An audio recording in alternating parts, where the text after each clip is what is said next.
You ever wonder why we do things that we know are bad for us? It's a question that's been around forever, right?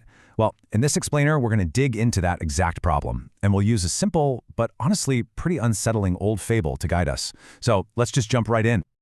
I couldn't help it. It's in my nature. I mean, wow. These words are what kicked this whole thing off. They're part excuse, part confession, and all tragedy. They're spoken by a creature that has just sealed its own fate, and the fate of the one trying to help it. This right here, this is the heart of the problem we're going to unpack. So first up, let's talk about the scorpions in nature. We're going to look at this famous fable, which is all about a fatal choice. A choice that, believe it or not, kind of reveals a huge paradox deep inside all of us. So here's how it starts, and it all seems perfectly logical.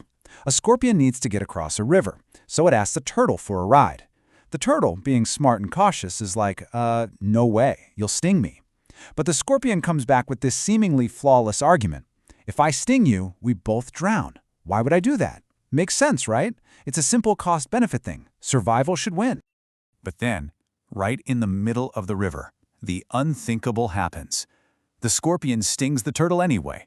Just like that, logic is completely out the window. The scorpion acts on this instinct, this compulsion that's so powerful it completely overrides the most basic drive we all have, survival. As they're both sinking, the turtle just asks why. And that why is the question for us, isn't it? This story isn't really about a scorpion and a turtle. It's about every single time we choose that self-destructive impulse, even when we know it's the wrong thing to do, over the path that we know is right. That's what we're here to figure out. All right, so let's move on and put reason on trial. You're going to see how some of the greatest thinkers in history have really grappled with this exact same struggle, this battle between our logical minds and our primal instincts. Take a look at this quote from Jean de La Fontaine. What's so wild about his take is how cynical it is. He basically suggests that reason isn't some noble guide to the truth. Nope, he thinks it's just a tool, almost like a weapon, that our instincts use to justify whatever they wanted to do in the first place. You know, the wolf eats the lamb, and then it cooks up all the logical reasons why it had to happen. But then, you've got a totally different angle from the philosopher Blaise Pascal. He says, look, it's not that instinct is hijacking reason. He argues that there's a whole other kind of logic at play. He calls it the logic of the heart, the logic of faith, of love, of belief. And this logic, it operates on a completely different level, one that pure, cold reason just can't touch. And then there's Jean-Jacques Rousseau. He saw the whole thing as this internal civil war. He wrote about that feeling we all get, knowing exactly what's good and right, but still feeling this overwhelming pull from our passions to do the exact opposite.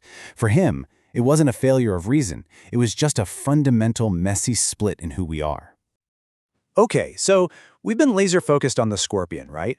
Trying to figure out its destructive nature. But what if we've been looking at the wrong character this whole time?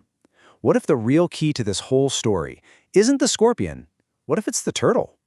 And that brings us to our next section, the turtle's leap. This is where we're going to completely reframe the turtle's choice. We're going to stop seeing it as a stupid mistake and start seeing it as something incredibly brave, something absolutely essential to what it even means to be alive. See, what the turtle did, that was a leap of faith. And we all know what that is, right? It's that moment you decide to trust somebody or believe in something or just act without having all the facts lined up. It's when you step out into the unknown, guided by something more than just cold, hard logic. And check this out, because this isn't just something that happens in fables. It's everywhere. The mathematician Gödel proved that even something as solid as logic is built on axioms, these fundamental ideas that you just have to accept without proof. Think about love. It's all about believing in someone without any real guarantees. And life itself. The philosopher Camus said that just getting out of bed and living is an act of faith, because you're acting despite all the uncertainty in the world. The turtle's leap? It's our leap, every single day. The writer Stendhal had this absolutely beautiful way to describe this in the context of love. He called it crystallization. It's this idea that when you fall for someone, your mind takes every little thing about them and starts to see it as a new perfection. It's an act of creative belief, almost like a beautiful illusion that we choose to build. So, for our final section, let's look at this whole idea as a courageous faith. I mean, what if this thing we call gullibility, what if it's not a flaw at all? What if it's actually our greatest strength? Think about it this way. The scorpion is trapped. It's stuck in this closed loop, doomed to just repeat its nature over and over and over again. But the turtle? The turtle's choice, even though it was super risky, is what opens up the world. It's the choice that makes connection possible, it makes progress possible, love. Basically everything that gives life meaning. It literally creates possibility where there was none before. And of course, this isn't just some external battle between two different creatures. The poet Baudelaire really nailed it when he said that so often we are both, the scorpion and the turtle. They live inside every one of us. We're the ones who inflict the pain, and we're the ones who feel it. The real struggle is happening right inside our own heads. You can even see this whole dynamic play out in the story of Jesus and Judas. Jesus is like the turtle, right? He offers trust, even though he knows he's going to be betrayed. And Judas, he's like the scorpion, acting on his darker impulses. But what's interesting is that this story adds one more layer, the idea of compassion, a way to maybe break free from the scorpion's tragic fate. So what's the big takeaway here? It's this.